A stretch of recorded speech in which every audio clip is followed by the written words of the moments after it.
University سے آتے ہوئے ایک بھکاری پر نظر پڑی جو ہاسی دھوپ میں بیٹھا ہوا تھا، جس کے نہ ہاتھ تھے اور نہ ہی پاؤں، جس کے اوپر بہت سی مکھیاں بیٹھی تھیں اور وہ ان کو اڑا بھی نہیں سکتا تھا۔ کچھ دیر بعد مجھ پر یہ انکشاف ہوا کہ وہ نہ بول سکتا ہے اور نہ ہی سن سکتا ہے۔ وہ بھیک مانگنے کے لیے تو بیٹھا ہوا تھا لیکن صدا لگانے کے قابل نہیں تھا۔ میں مسلسل اسی کو دیکھتا اور یہ سوچتا رہا کہ اس بھکاری کی جگہ میں بھی تو ہو سکتا تھا، پھر اس کی جگہ پر میں کیوں نہیں؟ میں نے تو کبھی کوئی ایسا کام نہیں کیا جس کی وجہ سے میں اس حال میں نہیں۔ آخر میں کیوں نہیں اس جگہ پر؟ مجھے کیوں اللہ نے ویسا نہیں بنایا؟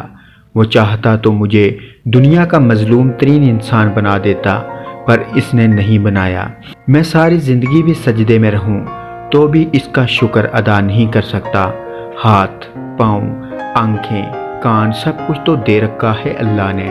وہ چاہتا تو مجھے بھی دنیا میں محروم کر دیتا، لیکن مجھے تو اللہ مسلسل عطا کیے جا رہا ہے، عطا پر عطا، مسلسل مہربانی۔ میری نافرمانیوں کوتاہیوں کے باوجود مجھے دیتا ہی چلا جا رہا ہے اللہ۔ اس سارے رحم و کرم کے بعد بھی شکر کیوں نہ کروں؟